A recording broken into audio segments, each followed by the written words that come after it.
Varicose veins కి సరైన చికిత్స కోసం సంప్రదించండి ఎవిస్ హాస్పిటల్. నమస్తే రమగారు. నమస్తే జయ. రమగారు, కొంతమంది సహాయం ఎవరైతే చేస్తారో సహాయాన్ని తీసుకుంటారు, వీళ్ళు లాభపడతారు, కానీ వాళ్ళకే ప్రమాదానికి గురి చేస్తూ ఉంటారండి. ఇలాంటి నీతి కథలు మనం చాలా వింటూ ఉంటాం. అవును, పిల్లలకి చెప్తూ ఉంటాం, ఎవరైనా మనకి సహాయం చేస్తే జన్మలో మర్చిపోకూడదు. అదే ఆ సహాయాన్ని మనం ఏ పరిస్థితిలో ఉన్నా, ఎక్కడున్నా నీకు సహాయం చేసిన వాడిని మాత్రం గుర్తుంచుకోవాలి. ఇలాంటి నీతి కథ ఏదన్నా చెప్పండి రమగారు. చెప్దాం. కృతజ్ఞత చాలా చెడ్డది జయ. నరకంలో కూడా దానికి పెద్ద శిక్షలు ఉంటాయి. ఎన్నిసార్లు కుక్కల్లాగా పుడతారట వాళ్ళు కృతజ్ఞులు. అంటే మనకు సహాయం చేసిన వాళ్ళకి కనుక మనం ఏదన్నా ఇబ్బంది కలిగితే, నీకు సహాయం చేసిన వాడి పేరు చెప్పకపోయినా పర్వాలేదు, వాళ్ళు సహాయం చేశారు అని కొంతమంది చెప్పుకుంటారు, కొంతమంది చెప్పకపోయినా పర్వాలేదు, కానీ నీకు సహాయం చేసిన వాడి పట్ల ద్రోహం తలపెట్టేవా నువ్వు, అంతే. ఇక అంతే కదా. చెప్పరా అని నరకాలు వస్తాయి వాళ్ళకి. కొన్ని వందల జన్మలు కుక్కలుగాను, నక్కలుగాను, పిల్లులుగాను, పందికొక్కులుగాను అలా పుడతారు. మంచిది కాదు అది. నేను చెప్తాగా, నీకు హెల్ప్ చేశారు, వదిలేపోని, నీకు కుదరకపోతే చెడు మాత్రం చేయకూడదు. వాళ్ళ గురించి నువ్వు చెడుగా మాట్లాడకూడదు, చెడు చెప్పకూడదు, చెడు చేయకూడదు, వాళ్ళకి ఏవి ద్రోహం తలపెట్టకూడదు. మహాభారతంలో కొన్ని కథలు చెప్పుకున్నాం మనం. నాడీ జంఘుడి కథ ఒకటి దీనికి ఉదాహరణగా చెప్తారు. పూర్వమట ఒక గ్రామంలో ఒక బ్రాహ్మణ యువకుడు ఉండేవాడు. అమ్మ నాన్న వాళ్ళు ఏదో వైదిక విద్యలో ఉన్నారు, కానీ ఇతను అట్లా ఏం నేర్చుకోలే. ఆటకాయితనంగా తిరిగేవాడు. లేక పుట్టిన పిల్లల్ని గారాబం చేస్తారు పెద్దవాళ్ళు, మంచి మాటలు చెప్పలేకపోతారు, స్వధర్మ నిధనాన్ని చెప్పి నేర్పించలేకపోతారు, ధర్మాన్ని వదిలేశాడు అతను. వాళ్ళతో కలిసి తిరిగేవాడు. మెల్లిగా అతనికి మాంసాహారము అన్నీ అలవాటైనవి. ఏదేదో తిరిగేవాడు, వ్యాపారాల మీద వాటి మీద. వాళ్ళు ఎవరో వ్యాపారాలు చేస్తుంటే ఎక్కడెక్కడికో వెళ్ళేవాడు. మోసాలు, ద్రోహాలు, చిన్న దొంగతనాలకి పాల్పడి మొత్తానికి వాడు ఏమిటంటే కులభ్రష్టుడైపోయాడు. వాడు వాళ్ళతో ఏ సంబంధము లేదు, వాడు ఏ ఊళ్ళో తిరుగుతూ ఎక్కడికో వెళ్ళిపోయాడు. అయితే ఏమైంది, ఒక వ్యాపార నిమిత్తం కొంతమంది స్నేహితులు వెళ్తుంటే వాళ్లతో పాటు అతను ఒక పడవ ప్రయాణం చేసి వెళ్ళాడు. ఆ పడవ పగిలిపోయింది. అందరూ ఎవరి దారిని వాళ్ళు కొట్టుకుపోయారు నీళ్ళకి. ఇతను ఒక ప్రాంతానికి చేరాడు. అప్పటికి 3-4 రోజులుగా ఈ నదిలో, సముద్రంలో కొట్టుకుపోయి ఆహారం లేదు, చాలా దుర్భరమైన పరిస్థితిలో ఉన్నాడు. ఇతను వెళ్ళిన ప్రాంతంలో దీని మీద ఏమంటారు, ఒక చిన్న ద్వీపం లాంటి దాని మీద పెద్ద వటవృక్షం ఉందట, చాలా పెద్దది. ఎంత పచ్చగా, ఎంత ఆహ్లాదంగా ఉందో అక్కడ నాడీజంఘుడు అనే బకరాజు నివాసం ఉండేవాడు. కొంగ, అతిపెద్ద కొంగ, పురాతనమైనది. ఇది కృతయుగం నాటి కథ. ఈ బకరాజుకి విధాతతో స్నేహం, బ్రహ్మదేవుడికి స్నేహితుడు. అబ్బా, అద్భుతమైన ధర్మాన్ని నిర్వర్తించే రకం అతను. రాజధర్ముడు అని పిలిచేవాడు. నాడీజంఘుడైతే అతని ధర్మాలకే రాజు అతను. ఆ వైపుకి వెళ్ళిన వాళ్ళకి సహాయం చేయకుండా ఎవరిని ఎప్పుడు పంపించేవాడు కాదట. అయితే ఈ సుమంతుడు అనే యువకుడు కులభ్రష్టుడైన వాడు ఆయనకు కనిపించాడు, ఆ నాడీజంఘుడికి. అతను, అయ్యో ఇంత అలసిపోయావు నాయన, బ్రాహ్మణ్ అని తెలుసుకుని, నీకు కులభ్రష్టుడైన బ్రాహ్మణ తేజస్సు ఏదో కనపడుతుంది, జంధ్యం ఉంది. పేరు అడిగేటప్పుడు ఇప్పటిలాగా మనం ఏ ఊరు అడుగుతాం, కానీ కులాలు అడగటం ఈనాటి పద్ధతి కాదు. పాత రోజుల్లో అడిగేవాళ్ళు, ఏ జాతికి చెందిన వాళ్ళు అని అడిగితే వీళ్ళు మన గోత్రనామాదులు చెప్పుకోవటం ఒక పద్ధతి. గోత్రనామం వినంగానే బ్రాహ్మణ యువకుడని తెలుస్తుంది కదా. ఆయన తీసుకొచ్చి తన పెద్ద రెక్కలతోటి బాగా విసిరి అతని శ్రమ అంతా పోగొట్టి చక్కటి పళ్ళు గిళ్ళు ఆహారంగా ఇచ్చి సంతోషంగా తన దగ్గర అట్టి పెట్టుకుని రాత్రి ఉంచుకున్నాడు. మర్నాడు పొద్దున ఏమన్నాడంటే, నాయనా, నేను నీకు ఆహారాన్ని ఇవ్వగలిగా, అలసట తీర్చగలిగాను. బాగా ముందుకు నడిచి వెళ్తే మధువ్రజం అనే ఒక పట్టణం ఉంది. దాని రాజు అయిన విరూపాక్షుడు రాక్షసుడు, కానీ నాకు అత్యంత ప్రీతిపాత్రమైన స్నేహితుడు. అతనికి బ్రాహ్మణ భక్తి ఎక్కువ, బ్రహ్మదేవుని పూజిస్తాడు. నువ్వు అక్కడికి వెళ్తే నీకు కావలసిన ధన సహాయం చేస్తాడు. అది తీసుకుని ఇంటికి వెళ్ళి నీ జీవితాన్ని నువ్వు గడుపుకుందువు కానీ, ఓకే అని చెప్పేసరికల్లా ఈ సుమంతుడు సరేనని ఆ మధువ్రజానికి వెళ్ళాడు. వెళ్తే రాక్షసులు నాడీజంఘుడి దగ్గర నుంచి వచ్చాడని ఈ సైనికులు వాళ్ళు తీసుకుపోయి రాజుగారి దగ్గర ప్రవేశపెట్టారు. అతను మహాధర్మపరుడు. ఆ విరూపాక్షుడు దానపరుడు, వ్యక్తిని చూడంగానే గుర్తుపట్టే రకం వాడు. నాడీజంగుడు మనుషుల్ని మాత్రమే గుర్తిస్తాడు.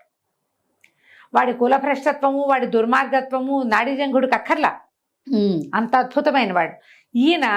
ఇతను అట్లాంటి వాడు కాదు. ఈయనకి దానపరుడు, ధర్మపరుడే, కానీ వ్యక్తుల్లో ఉన్న ఆ దుర్బుద్ధుల్ని వాటిని ఇతను కనిపెట్టగలడు. ఈయనకి నచ్చల అతను. వీడు కులభ్రష్టుడని, పద్ధతి లేనివాడని, సరిగ్గా లేడని ఆయనకు అర్థమైంది. అర్థమైనా కూడా నాడీజంగుడు పంపించాడు. రాజధర్ముడు ఊరికే పంపడు కాబట్టి ఏదైనా ఇవ్వాలని భావించి ఏం చేశాడు, కొంత ధనము అవి ఇప్పించాడు. ఆ పూట ఏదో చిన్న ఆతిథ్యం అన్యమనస్కంగానే, ఆసక్తితోటి, బ్రాహ్మణ సేవా నిరతితోటి చెయ్యల.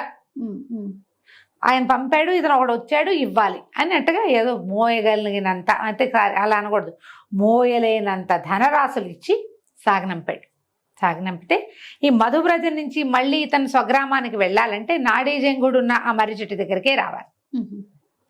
అక్కడికి వచ్చాడు. వస్తే అక్కడ వాళ్ళు ఏదో ఆహారం అది శుభ్రంగా తిన్నాడు, వచ్చాడు. ఇక్కడికి వచ్చిన తర్వాత ఈయన కూడా నాడీజంగుడు కూడా అతన్ని ఆదరించాడు. ఈ రాత్రికి నిద్ర చేసి రేపు వెళ్ళొచ్చు అని. ఇతను ఏమనుకున్నాడు, ఇక్కడి నుంచి నేను ప్రయాణం ఏ విధంగా చేసినా నా 5-6 రోజులు పడుతుంది. ఆహారం దొరుకుతుందో దొరకదో.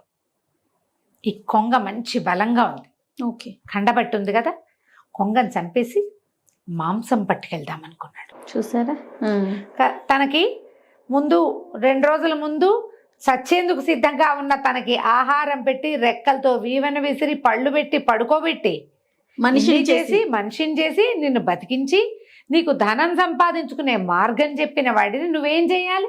కొంగని కొంగగానే చూశాడు. ఏం చేశాడు, చంపేశాడు.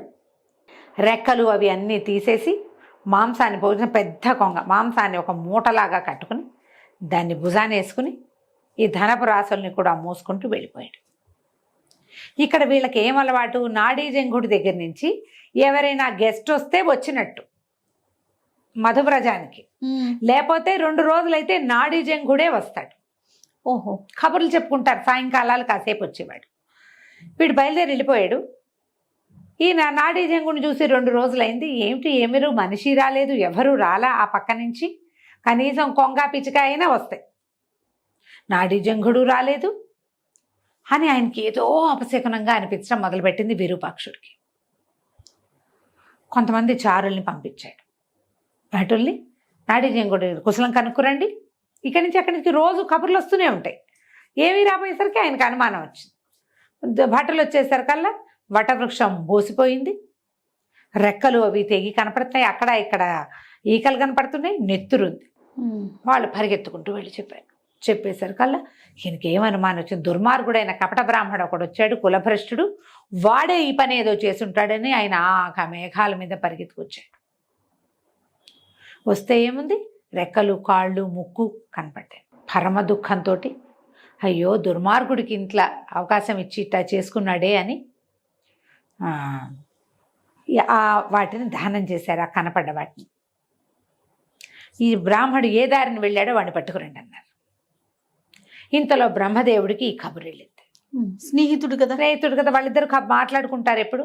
వాడిని పట్టుకొచ్చేసారు సుమంత్రుడు, సైనికులు వెళ్ళి పట్టుకొస్తే ఈయన ఏమన్నాడంటే, వీడిని చంపి ఆహారంగా తినండి అని భటులకు చెప్పాడట విరూపాక్షుడు రాక్షసులకి.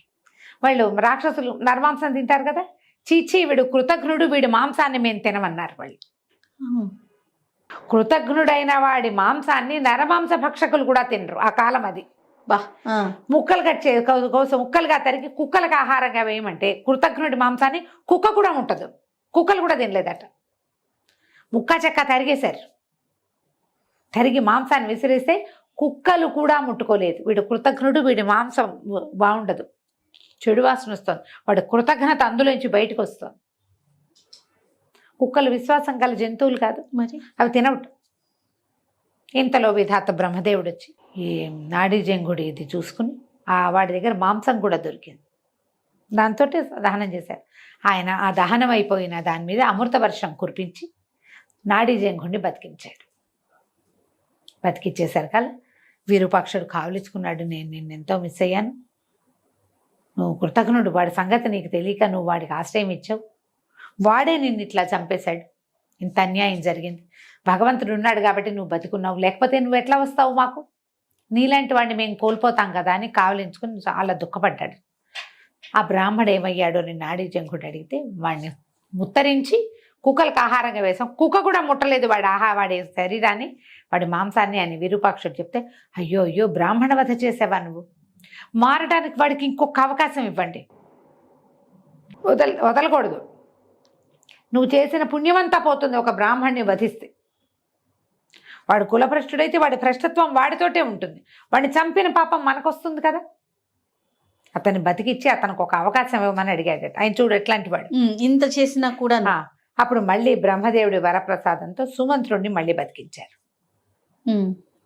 బతికిచ్చి ఈ అపార ధనరాశులు ఇచ్చేసి అతన్ని పంపించేసి, కృతజ్ఞుడు అయితే అంటే ఎవరికైతే కృతజ్ఞత ఉండదో వాడికి ఎలాంటి గతి వస్తుంది అంతే. ఇప్పుడు దీనికి ఈ జీవుడికి ఆయన చెప్పట, ఇంత పని చేసినందుకు వాడి కర్మశేషాన్ని వాడు అనుభవిస్తాడు. రేపు మరణించి వెళ్ళాక వాడంతటి వాడిని మరణించని, చంపిన పాపం నీకెందుకు, ఈ కర్మబంధాన్ని అతను మోసుకోవాల్సిందే. అతను చేసిన చాలా రకాల దుష్కర్మలు, కులభ్రష్టత్వము, స్వధర్మ నిధనం చేయకపోవటము తో పాటు వాటన్నిటితో పాటుగా నాడీజంగుణ్ణి సంహరించింది, ఆ పాపాన్ని కూడా వాడు మోసుకుంటాడు. కానీ వాడిని చంపిన పాపాన్ని నువ్వు మోయొద్దు అని చెప్పి అతన్ని బతికించి కాలక్రమం ఏ రకంగా అయితే అది అయిపోతుంది అని చెప్పి డబ్బిచ్చి పంపించేశారు. ఇలాంటి కథలు మహాభారతంలో ఎన్ని ఉంటాయో జయ. ఎంత బాగుంది రమ్మగారు కదా, చాలా విశేషమైన కథ. ఎప్పుడు కూడా మనుషుల బేసిక్ ధర్మం ఏంటంటే కృతజ్ఞత. అది లేకపోతే మనిషి కాదు, అంతే. జీవించి ఉన్నా వేస్టే వాళ్ళు, వ్యర్థం కదా. నేను చెప్పాను, నువ్వు సహాయం చేసిన వాడికి తిరిగా సహాయం చేయలేకపోయినా ఏం పర్వాలేదు, చెడు చెయ్యకు, చెడు అనకు, అంతే. అది పాపం నీ వెంట పడుతుంది. తప్పులు ఎప్పుడు వెంట పడతాయి కదా జయ, 100% అండి. ఎప్పుడు మన నీడ మన వెన్నంటే ఉంటుంది. ఇది కూడా అంతే, నీడలాగా పడిపోతుంది మన వెనకాల. అందుకని ఆ పని మాత్రం చేయి. చాలా బాగుంది రమ్మగారు, అద్భుతం.